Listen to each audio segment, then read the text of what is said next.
Welcome to Supernatural Circumstances, the podcast where we take you down the rabbit hole into the fantastic world of the strange, the paranormal, and the unknown. I'm Morgan Knudsen. Come along with me on this week's adventure, and boy, is it an adventure. We have got the amazing Greg Bakun back here on the show, the host of Ghostbox Radio. He has not only a phenomenal show and has some really interesting people on, but his experiences with the paranormal, with cryptids, with all of this stuff, with consciousness in general, is absolutely fascinating. And many of you guys who are regular listeners know Greg. I've had him back a billion times, plan to have him back a billion more. And today we're talking about what they call CE5 experiences. Now, what the heck is that? Well, we're talking about aliens today. And many of you guys have probably remember the movie, or at least are familiar with it, Close Encounters of the Third Kind. Well, Close Encounters of the Fifth Kind, which is what we're talking about today, CE5, isn't about abductions or just looking out your window and seeing a UFO. What we're talking about today is the idea that people, using tools such as meditation and focus and intention, can actually potentially interact with aliens. So, does it sound out there? Yeah, it sounds a little out there. But when you think about the idea that consciousness really is everything, I mean, we end every show that way, we're going to be talking about using those same principles. And instead of thinking of aliens as like the little green man, but thinking about them as an extension of that conscious field. So that's what we're kind of aiming to talk about today. This is something that's just coming into popular conversation, and hopefully we'll further that. So let's get going. Well, Greg, I'm glad you're back. I'm glad we're back. I'm glad I'm back. Let's be real about that. I'm glad I'm back. And this is a subject like we've kind of been going back and forth on for a little while, and I think it's going to end up continuing in a funny way into your show, which I'm excited for people to watch as well. And we'll cover that at the end. But we are here talking about something really unique, which is, and something people that maybe have not heard about, which is the fifth type of alien contact. So welcome. Well, and I have to say how wonderful it is to be here with you right now, because I know that things were a little scary for a while, and I'm so happy that you are on the mend. Thank you so much. That means a lot. And as I say, I'm glad that we're here talking about this, and I think this is a good reintroduction into me being back, because this, I think, is going to end up applying to a lot of things like gratitude and consciousness and all of that. So let's tell everybody, we're talking about alien contact. Tell everybody what this is. What is C5? What is this, or CE5? What does this mean? So I think a lot of people, because I've talked to people about the CE5 experiment, and they're all like, I don't know what that is. And the fact is, you may know it better than you think, because you've seen a movie called CE3, which is Close Encounters of the Third Kind. Yes. So that's a CE3, and all this comes from J. Allen Hynek's UFO classification system that he came up with a long time ago.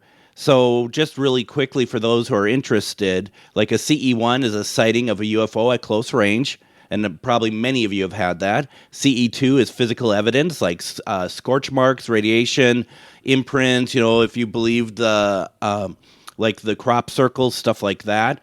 The CE3, which is Close Encounters of the Third Kind, encounter with visible entities. CE4, abduction or direct interaction, if you're into that sort of thing. The scary stuff, yeah. The scary stuff. And then CE5, it goes a little bit beyond those, and basically what that is, it's a human initiated contact with extraterrestrials through conscious and voluntary means. So where CE4 may be a little bit more like you go to bed and you wake up on a ship, here CE5, what we're doing is this is exactly what we want. We are calling them to us through meditation, conscious work, tones are a big part of it, like amazing like love and kind of woo woo feelings. That's a big part of it as well. So that's really what that is. Yeah, and I think some people listening are probably thinking, "What do you mean that you're attracting them with love and fuzzies?" With love. Um, but there's evidence to support this, and what I find that's really interesting, and we'll get into some of these experiments and experiences in a little bit. But what I find really interesting about this is that, I mean, we see a similar side of this in parapsychology. Like when we remove the ufology from it and we look at things like parapsychology, and I mean, like, I can't count the number of sessions and investigations and things like that I've done over the years, and I know you've done over the years, where setting that intention, having that meditation, having that connection with the other people in your group, all of those things have absolutely been key to a successful investigation for me. And to the point where some of the stuff that maybe if I hadn't have done it, or investigations where I hadn't done it, have been a complete bust. And I know you've had that as well. Do you want to talk about that a little bit? There's a point some time ago for me, and I'm sure, because I think we've talked about it with you as well, that you don't necessarily look at like spirit, aliens, and like Bigfoot, forest friends, whatever you want to call them, as separate entities. They're all energy. So what you need to do, and that was my awakening, was why would I try to reach out to spirit any different than I would an alien? Don't get me wrong. I think that the alien energy is a much different sort of beast altogether. I mean, I'm not saying that it's on the same level, but the approach is the same. And what I find interesting about what you're talking about, Morgan, is the idea of we have to have our intentions set. We have to be in the right state of mind. And if you are doing this with people who are not on the same wavelength as you, that's also going to be a massive bust. It just, because like you said, people want to understand what that means, but they don't generally do so. And I think one of the big concerns that I have, because I was supposed to do an event over at the Rock Island Esoteric Expo in October, and I had to back out. They wanted me to do a CE5, and my biggest concern was people there. I mean, and rightly so. I'm not ripping on it, but people want to have. They feel like they need to get like physical evidence, whether it's a photograph or even an audio recording. And what we were trying to tell people is experience it. That's really what it comes down to. You have to experience it. You can't be thinking about how am I going to record this. And this is where people get lost. When I say they will know if you're trying to record it. They will know if you're like in the woods looking for a forest friend and you have a gun of any kind. They will know this stuff, and it will not happen. 100%. And I'll tell you a couple of experiences that I've had that will illustrate your point. A number of years ago, when I was doing some cryptozoology workshops in central Alberta, we had a really interesting incident where we had a group of people out. And I mean, we had a group of people out every weekend. And part of what we did was we prepped everybody first because we wanted everybody to be on the same page. We wanted everybody to sort of have that clear head. And every single weekend, we had something significant go on with the group. And one of the weekends, it was one of the last weekends, I think, that we were out there, we had taken a small group out. And there was nothing. It was dead quiet. Nobody was out there. And we couldn't figure it out. It was the first time that it had happened. And I thought, this is so strange, because we had developed such a great relationship with the cryptids that were there. And they were having so much fun with it that I thought, this is so odd that they're not there. Anyway, long story short, we found out that one of the people in the group had a hunting knife in their pants, and they weren't there to use it, but it was just that this is like rural Alberta. It happens. People are, but yeah. He had a hunting knife, and I thought, that's the first time that had happened. And I mean, to me, there was no way that was coincidence. I actually ended up going out to the woods later and sort of apologizing to mid-space, and I'm sure I hope they heard it, or else I just looked nuts. But it was, yeah, we just had no idea. But I thought that's so interesting. Like, there was some level of awareness that it was like, this is dangerous, we're out. It's really something. A couple months back, we investigate on a regular basis. We're one of two groups that can go and investigate this place called the Swenson Family Farm in Granite Falls, Minnesota. And we had been just for about a year and a half, we've been kind of doing the same old investigation in the house, like, are you happy to be dead? All the dumb questions and whatever Right. else. And you get bored real quickly with that stuff because, and the spirits get bored too. And they have this house, beautiful farmhouse that was built by the man who owned it by his own hands and his daughter's hands, as well as this beautiful barn as well.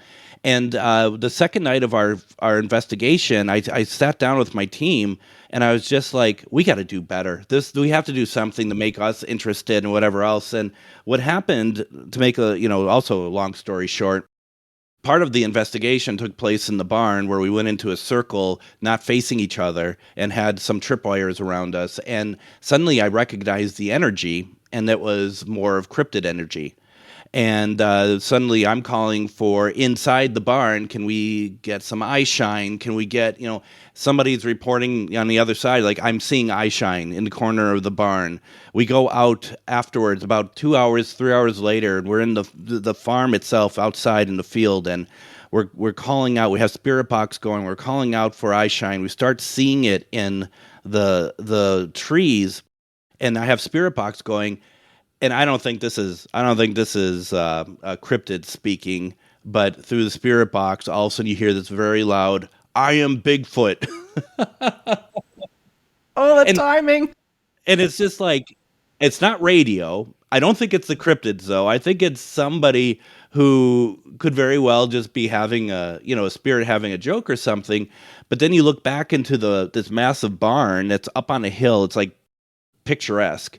And there's lights coming out of it. We have equipment in there, but the lights are going off in there.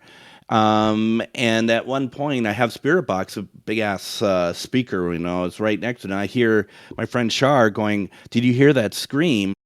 And I turn everything off, and there was apparently a big, like, what we would call like a cryptid scream. We would know what it is when we hear it. It set off all the coyotes around. They start going crazy, but amongst the sound that they're making, there is some other entity making a sound with them that we're just like, we don't know what that is.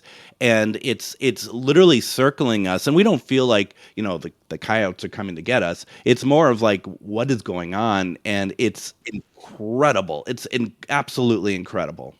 Wow. Yeah. That's what this stuff's all about, is like what you're saying, is just having these experiences. And I think that idea of getting people to get out of their heads about it is super, super key. So when we're talking about CE5 to do with aliens or whatnot, I guess one of the things that people are probably thinking about is, are we talking about like little green man? Are we talking about, and to me, this is really, again, not putting a label on whatever this is. This is connecting with a form of consciousness.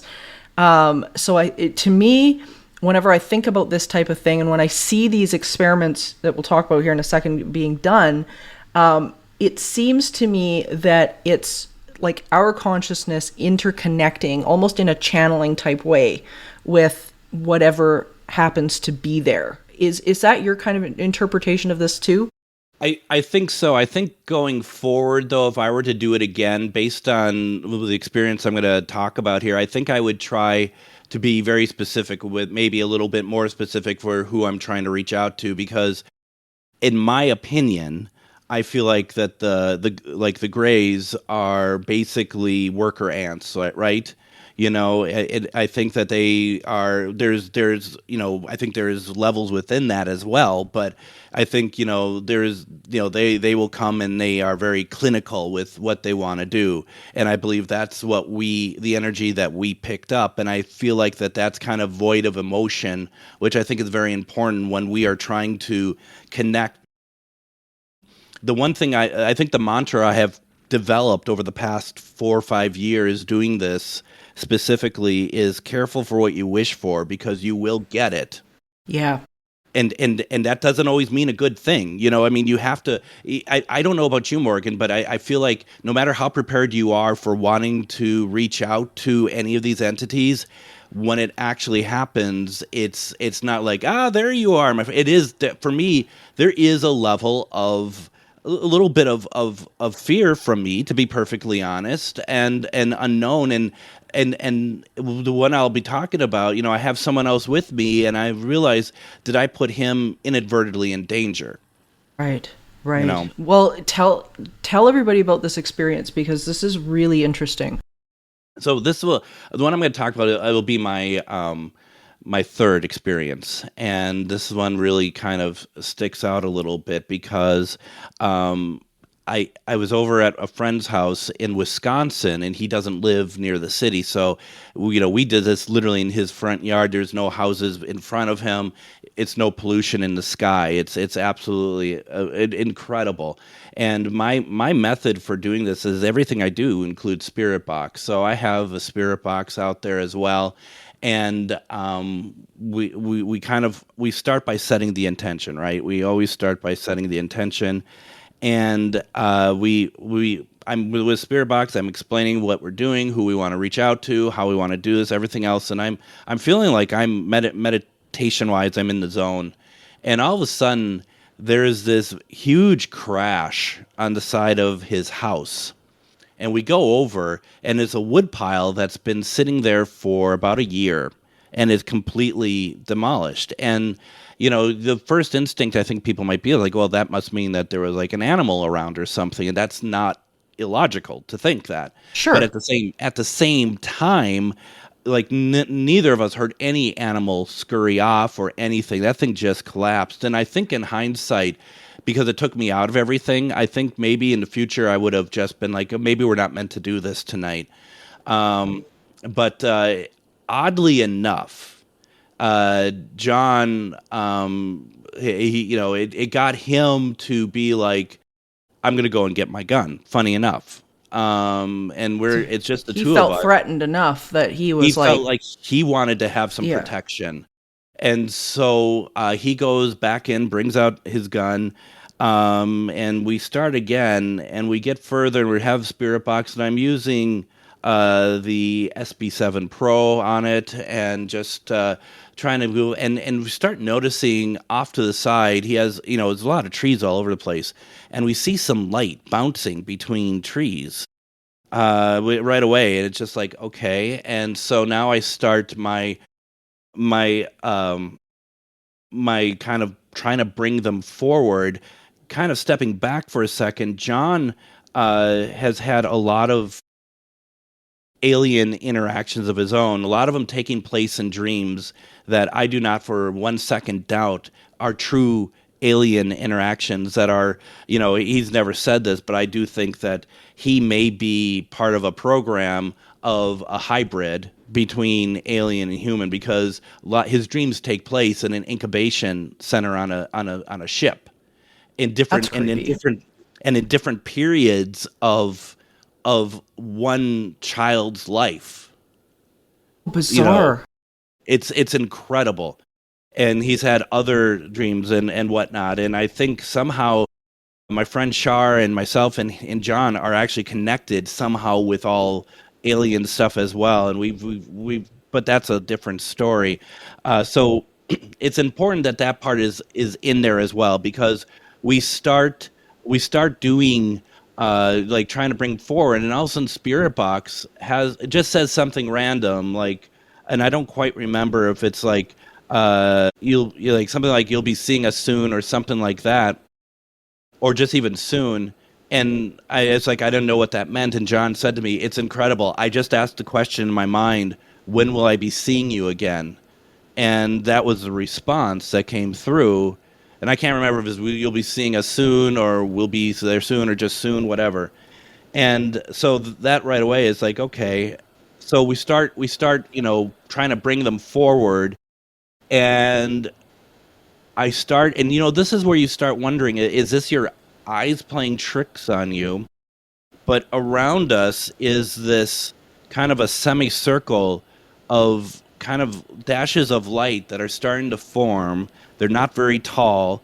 They have, you could see black eyes coming through them, like coming through these dashes of light, and like they're forming around us. Oh And my god. and I said to John, I said, I don't know if this is my eyes, but I'm seeing, and I explained what I'm seeing, and he said to me, he literally said to me, "I hate you right now because I was hoping that I was the only one seeing this." And so I've got goosebumps, Greg. I'm just saying. it it was just, I mean, they're semicircle, but the thing is that they didn't advance.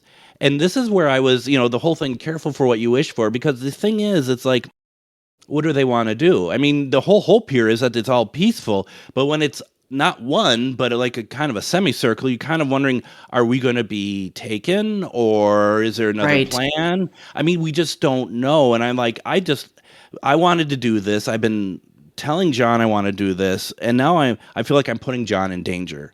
Possibly, those are things that are kind of going through my mind. And like I said, careful for what you wish for.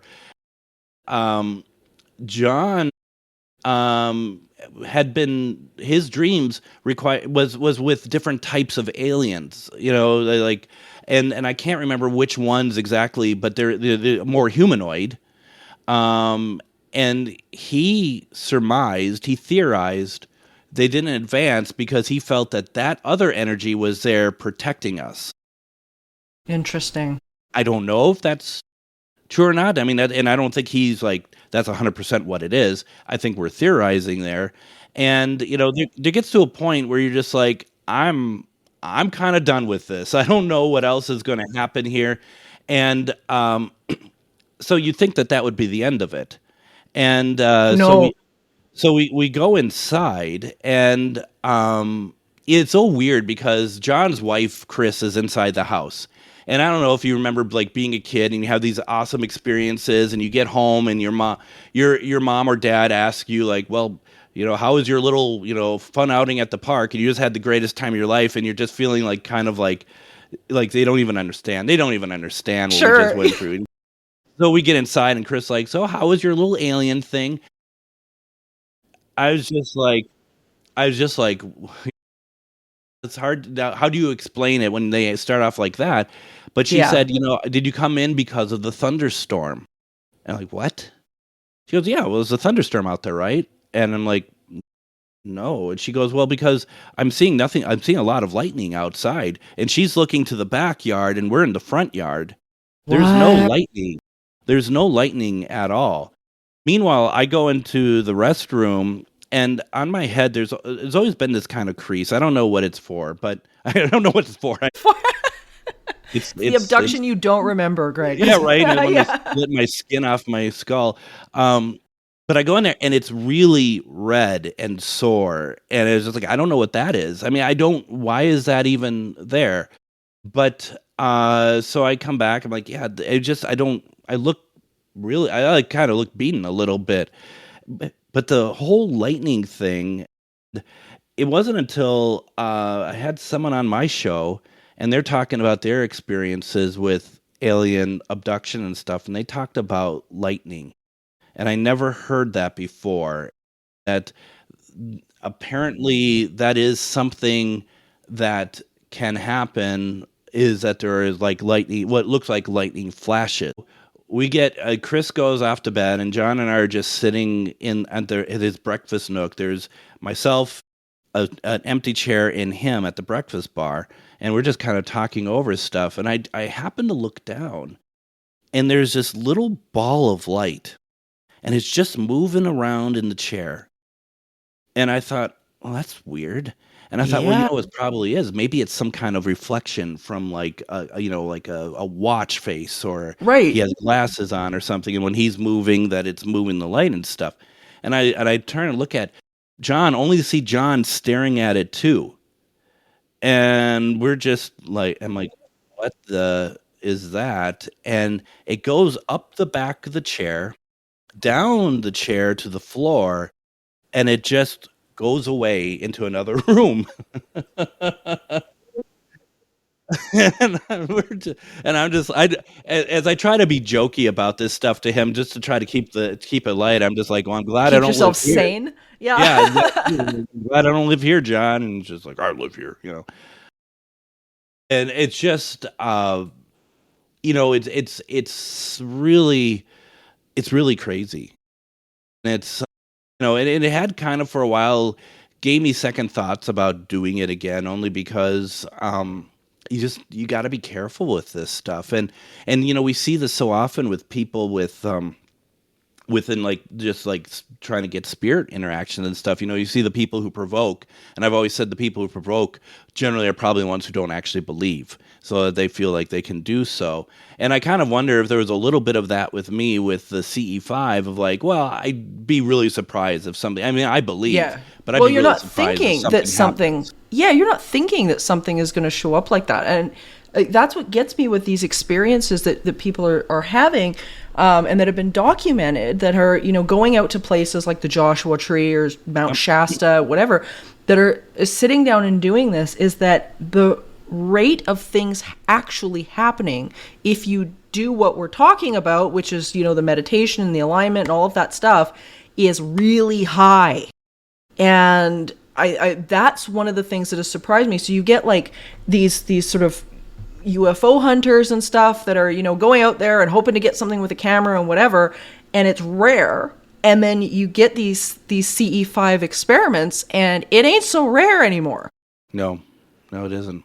It isn't, and that's the thing too. It's like, and when I was about to do that event in Rock Island, Illinois, it was like, I don't know, because at the same time too, it's like I just, and this is something that I think I'm going to be very careful about in the future. It's like, not, I think people generally have good intentions, but the thing is like when I was announcing it and I was talking through the social media of the convention, and you have somebody saying, I got this sort of helmet thing I'm going to use, and someone else like, I got this thing I'm going to use, I got this thing I'm going to use. It's like, you don't understand.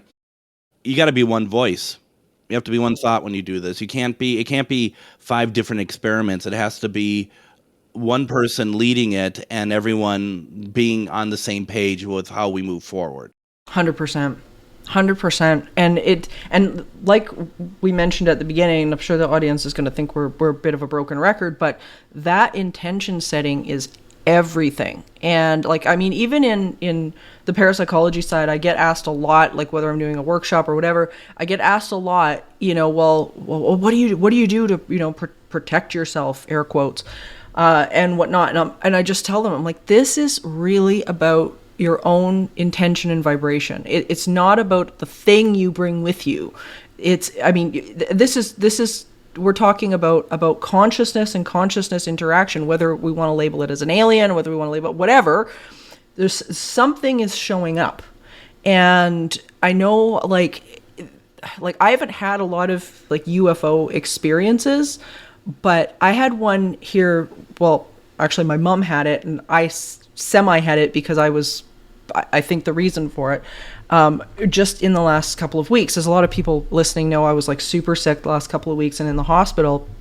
And what was so interesting is that for the last number of years, a group of us here have been chatting with who we call the coaches. They're entities that we chat through various means, whether it be audio, Ouija board, all this stuff. We know them extremely well.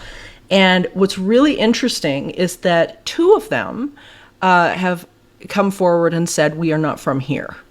and they are lovely. They're some of the coaches that show up the most. But they have said we are not from here, and it threw me for a loop when that first happened, because I had not really been involved in any of this stuff. And then the Institute of Noetic Sciences, not that long ago, put out a call for people who had channeling experiences with ETs. And I thought, this is really interesting. So this isn't just a one-off that these beings are chatting. So anyway, we've known them for a very long time, gone back and forth, had many conversations. And when I was in the hospital, needless to say, super sick, had no idea that, I guess they all knew. And the night that I came home from the hospital the second time, it was really interesting. My mom woke up at like 4 a.m. and looked out our window, and our window faces like onto this woods, and she saw these bright orange and white lights show up over top of the woods. And it wasn't an airplane. Like, we're on a flight path, so we can like see the planes going back and forth here. It wasn't an airplane. It was just came in, and it was just sort of sitting there. And I thought, that's so interesting. I was so sad that I missed it because I was asleep.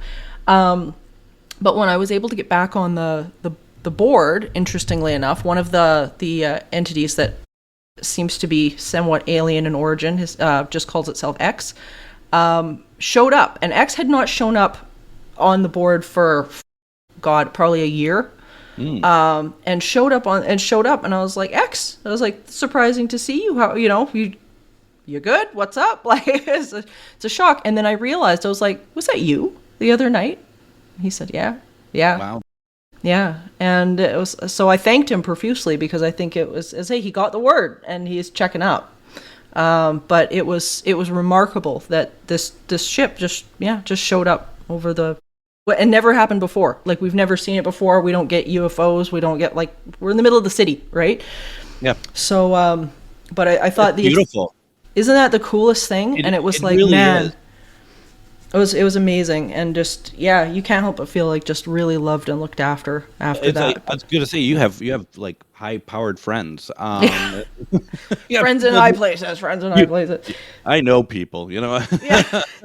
It was really cool. But I mean, this has been, years of established contact that I've worked on for, not, I wouldn't say daily, but close to daily. It's been just a constant commitment. So I mean, they're just extended family is what, to me, is what they are. But the ufology side of it surprised the hell out of me, because, as I say, I always associate this stuff with more of the parapsychology side. I don't think about it in that way. It took me a while to get my head around that but everything is consciousness. I end every bloody show with that phrase. You'd think I'd figure it out. But it was another mental leap. But it's this overall connection to everything. So when we're talking about this stuff, I guess there's probably people listening that are thinking this. How then do we make peace or make sense of the CE5 stuff, if that's the case, and we're having these wonderful experiences, and the alien abduction cases that we hear about that are just so horrific? What do you make of that? How do you reconcile these? I look at it this way, is that, first of all, it's just like every human is not the same, and you have people who are in military that have orders that they need to follow, that there's hierarchies, there's all sorts of things.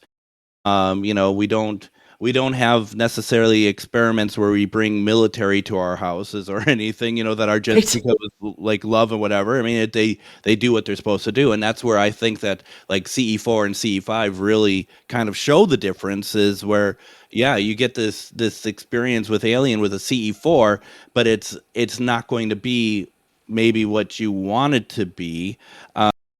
And C5 is we're asking for it, and I just feel like that, I feel like culture has made it look like that, all aliens dress the same, all aliens look the same. act the same, and it's just like that's not the case. That's not the case at all. And that's why also with the stuff that I did in Wisconsin with John, that's also why it was a little scary, because we're putting out the call, and our intention is to bring back the most, peaceful, loving, wonderful entities of all time. But what if we're bringing out, a squadron of whatever that wants to, do experiments on us or something? I'm not saying that that's the norm, but I don't think that's something that we should necessarily like not think, not rule out personally. But I'm always kind of thinking about that kind of stuff as well. Like what else could possibly happen, and maybe that's also why maybe that does happen, because that's the whole point of a CE5 is you have to have a very strong and focused idea of what you want to do. So if there's any doubt in your mind, you might bring that in as well. Yeah, I think that's the respect side of it is so important with stuff like this, because at the end of the day, we have no idea who they are.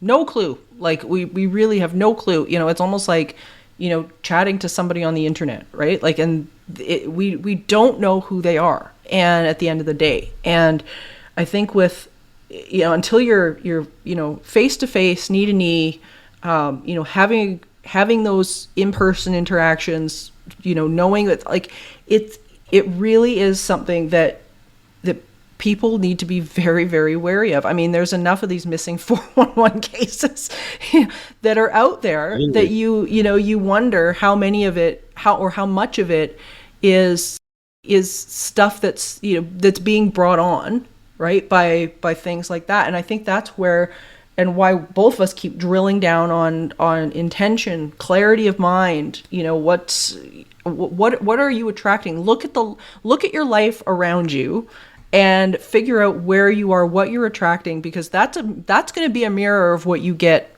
with the paranormal, in my experience. It's like, if you are in a bad place, don't get into this stuff. Just leave it alone. Yeah, because it ain't going to get any better.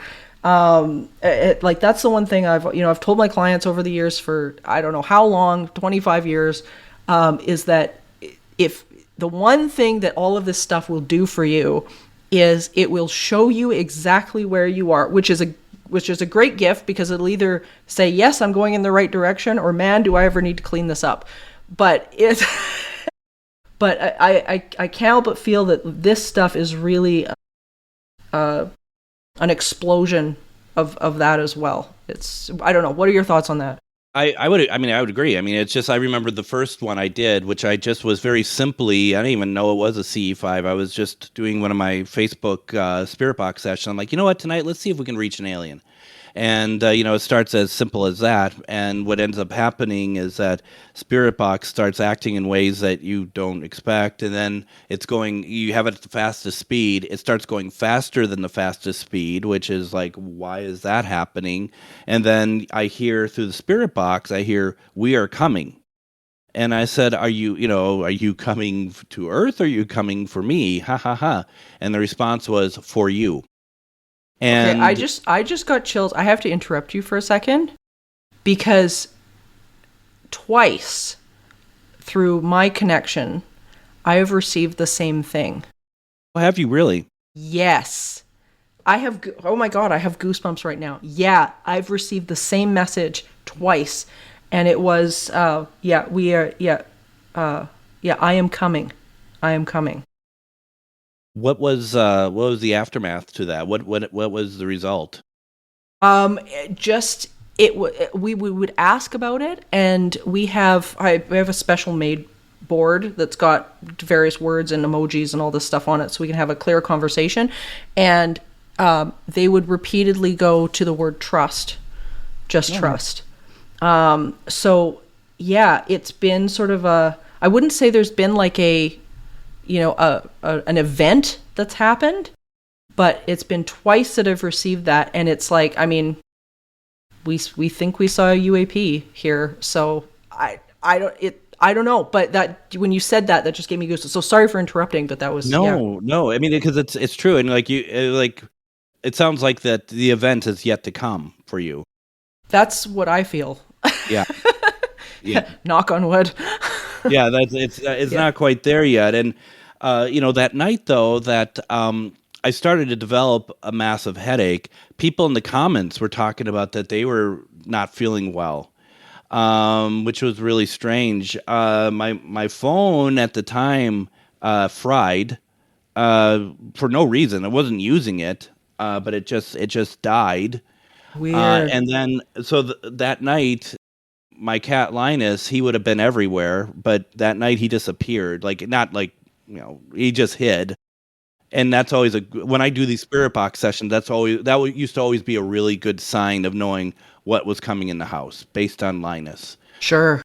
Um, so I didn't see him till the next day actually, but you know, there's that, have you ever seen like Predator or Signs and the camouflage that goes over them? I mean, I've literally felt like that was in my house that night, that there was someone in the house with me. And I felt like that whole night sleeping in my room that there was somebody in the corner. And it could very well be my mind. I mean, I'm not afraid to throw that stuff out there and Sure. question it all. But then the next day, I'm just sitting there working on stuff, and all of a sudden, blood starts coming out of my nose.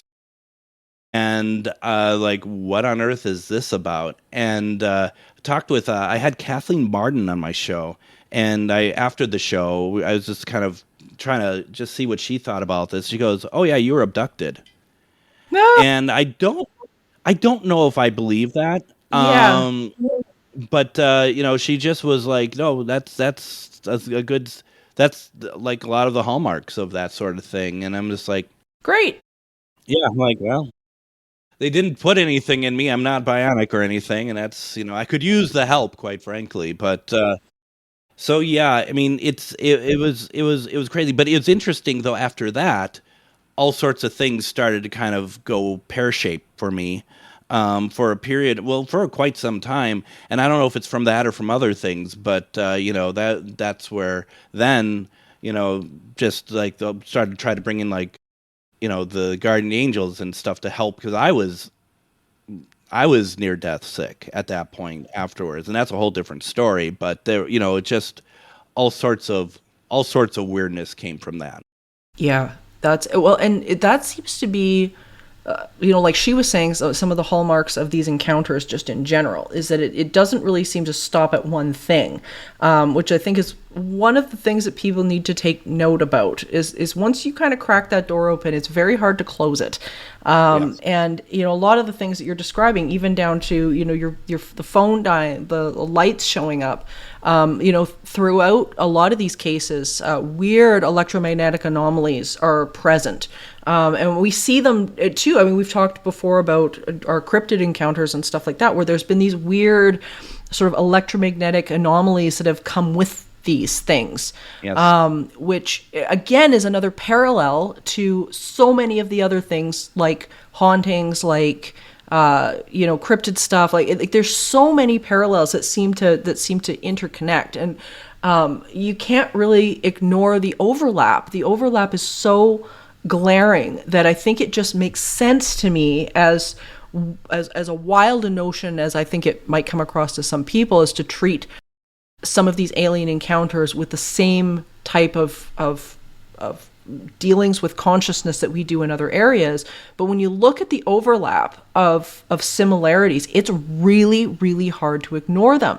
When you've got these anomalous lights showing up, like, I mean, if you had have said, I feel like my house is haunted, and given the same description, I felt like somebody was watching me from the corner. I was hearing things. I was saying, like, all this stuff was happening. I mean, you could put the label of a haunting on that, and it's identical.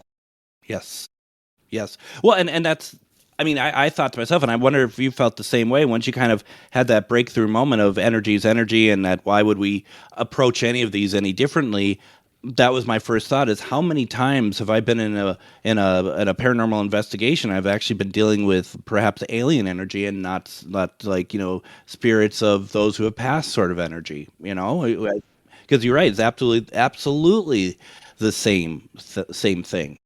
Yeah, I mean, the only difference really is that, in these cases we're kind of like looking up, trying to figure out what it is instead of, but maybe we shouldn't be looking up. I mean, we get the anomalies in terms of, the lights and the typical UFO sightings and things like that, but maybe we're just approaching this really, really wrong. I mean, when we look back at,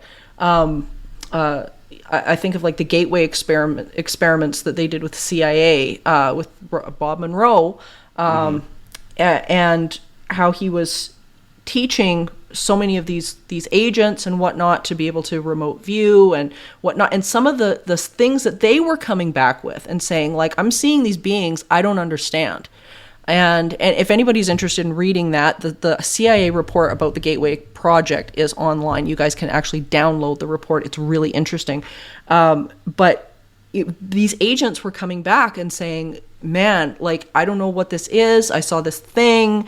And, of course, Robert Monroe's going like, yeah, like that's what this is. That's what, that's what you're having access to. But it's, like it is. It's all connected. I mean, when I do, if I'm doing paranormal investigations now, and the Swenson farm is a great example of it, I will intersperse, like I will go between trying to reach out to spirit energy and like cryptid energy, or like to now it's just more like, well, okay, I think this is actually what it feels more like now. And instead of being like, this isn't the place for it, I know it kind of frustrates some people I'm with, because I am changing on a dime here a little bit, but I'm also just going with what I'm feeling. And because I just want to get to the bottom, who's in here with us? Are you watching us? What's the point here? Can I also say real fast too, because you mentioned once you open the door, you can't shut it.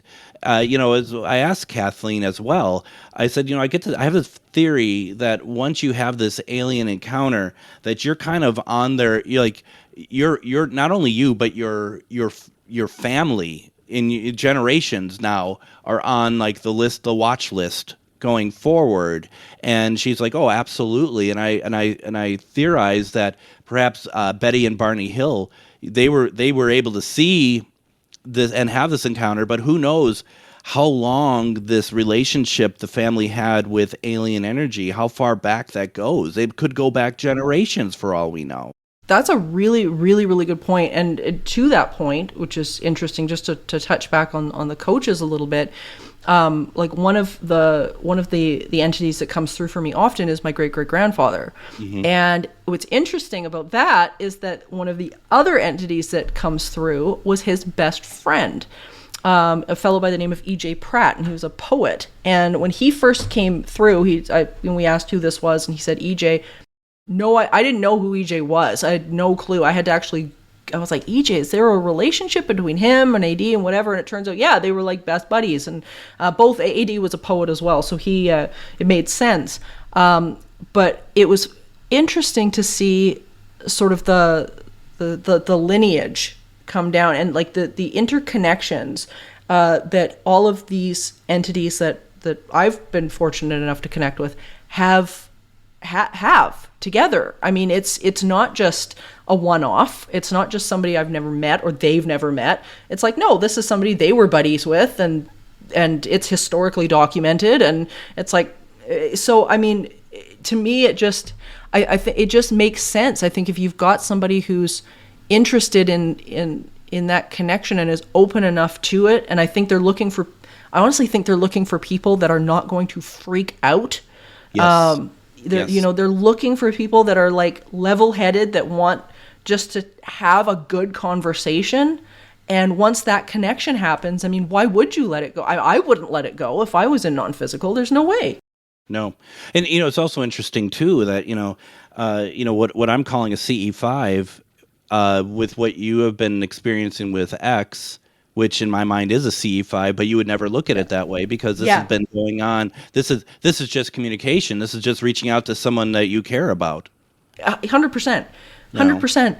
And it's I mean, to me, they're just the extension of family. Like Yes. when the group sits down and we chat with them, and or sometimes it'll just be me and I'll sit down and have a connection with them, and they're there very quickly. As long as I can, clear my mind and sit and be peaceful, and very quickly something shows up or starts happening. Or Galen, my little snake, he'll see something in the room. We had an amazing experience. This was, oh gosh, this was a good number of months back now, but there was 5 of us sitting at the table, and we had the board out, and Galen, interestingly enough, loves doing this. Like, if he gets a chance, he's right in there with everybody else.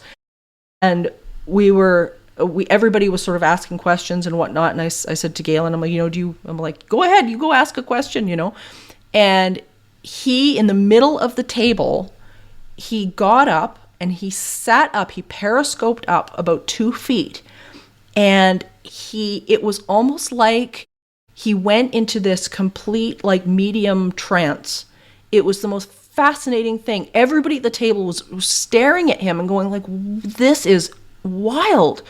And he sat there and he stood, and I mean, snakes can't close their eyes, but if he could have closed his eyes, he would have had his eyes closed. And he sat there, and he was perfectly still for probably, God, 5 minutes. And all of a sudden, it was like whatever it was lifted, and he sort of sat back up, and it was like, I'm done. And then he came back over, sat down on my lap. Didn't happen again for the rest of the evening. Didn't happen before, has never happened since. Somebody was talking to him. Believe it. Yeah, he was having an absolute conversation. It was phenomenal. It was just phenomenal. Blew everybody's mind. Sometime we have to have a conversation about just like pets in the afterlife also. Luckily Galen's not there, but Linus is. Yeah. And Linus will have been gone a year in December. The amount of times that he's appeared to me and other people, including pet mediums, to give me messages is insane. Phenomenal. Even showing up in a dream this last week with 2 other animals in the dream, turns out that they are pets of a friend of mine who passed away. And we were talking about them, and literally Linus did a dream and came in my dream to show me that they are all right. That's unbelievable. I don't know if I've ever known any living, anything that's been living to master the afterlife as well as my cat Linus. Yeah, it's like, and it's interesting too, because cats, like, of course, in the Egyptian lore and stuff, they are the beings that go between, and it's like, but the animals do, it's so natural for them. It's so easy for them. And I think when we can take lessons, even in regards to I think the CE5 experiences, is that for them it is simple, and it's people that make this really complicated. We want to stick everything in a box, and aliens are little green men that drive around in spaceships, and how can this be and it's just like, nope, aliens don't even have to have a physical body. It could be just consciousness. We don't know. And it's like, I think once people can kind of lift from that, then the better. So if people are like interested in this and they want to get more involved, Greg, what do they do? What do you recommend that they do? Is there something what is it that they have to go through? I think what they should really do at the very least is just seek out other people who've done it, and talk to them, because I know there is a handbook. There's a CE5 handbook out there, and if I were smart, I would have had it right here to show you. But it is literally called the CE5 handbook, and that's where I kind of just went through, and a lot of the stuff we're talking about is in this. It was gifted to me, that made me feel like that I really needed to. This is something I can do, do the research. Go online and do the research and find out, what are people experiencing with it, good or bad, and also I think you have to ask yourself, why do I want to do this? That's a good question. It is. I think it is a good question. And it's like, are you doing this because you want to then tell everyone? And it's kind of hypocritical for me to say that, as here I am right now telling everybody about it. I see the irony, trust me. But, there's so many people who they want to turn it into like a Facebook event or something like that. and I was there, and it doesn't take long to kind of realize this is this is very different, and it's actually a rather intimate affair. So you want to, you got to tread carefully, and also think about how to protect yourself in these situations, and not with guns. I mean, you're probably not going to get much out of it. I was surprised we got anything with John's gun, but at the same time, it's his house. It's his. It made him feel better. Absolutely, and he knows what he's doing with them anyway. So, it's just how it is. But check out some resources. It's weird. I actually was at UFO days in Wisconsin back in the summer, and there was a guy who had a big tent there that said CE5 on it, and I'm like, oh. I want to talk to him. I want to share information, and so I go up to him. I'm like, so you do C5s? He's like, yep. I'm like, do you have any, like, I do them as well. Do you have any? Do you want to share like experiences and stuff? Yeah. Like literally, it's like I don't know. It's like why do you have a tent? You have, it's not even like a table; it's a tent. And it's like, well, have you had any luck trying? I've tried this. Have you tried that? No. Like, okay, well, here. Yeah, it's just like, oh, well, see you later, I guess. Yeah. I don't know, man. So yeah, it's weird, and I don't know. I took that a little bit like maybe he cracked the nut or something, so to speak, and that he didn't want to share anything, which totally fine, whatever. But it's. But then why are you at a convention? Like big sign saying CE5 experiments, just whatever. Very, very, very, yeah, some people's children. Telling you. Well, this has been amazing, and we're going to continue talking about sort of an extension of this on Ghostbox Radio soon as well. So we'll repost that also because this is such an interesting conversation, and I'm not done. So I'm glad we're doing another thing.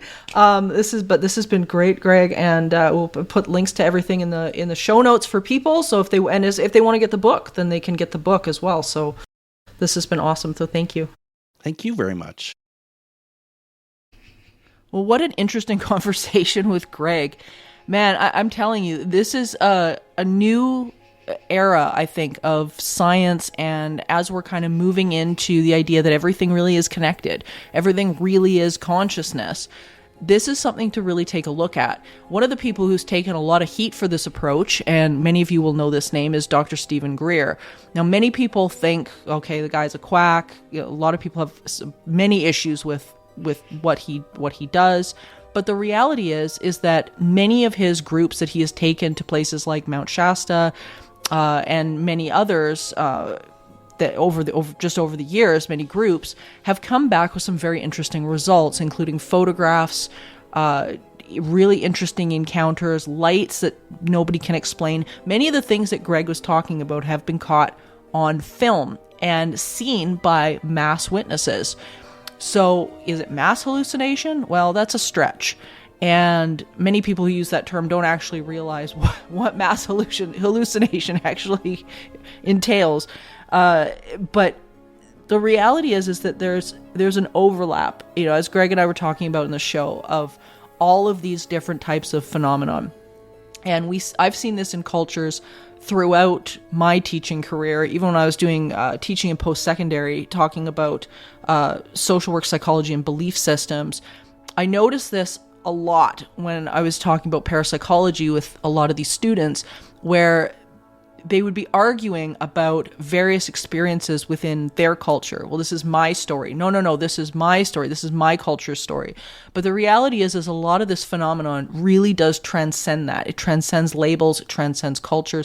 This is a really human experience. And as much as our ego wants to take this over and kind of mold this into a box, the reality is all of this really, really is connected. And that's what I really hope to get across with this episode today, is that, no matter where you stand on aliens or the CE5 stuff, I think there's a lesson in this for everybody. And I'm really interested to continue my own journey with these types of encounters. I've had some pretty interesting stuff happen as well, as you guys heard.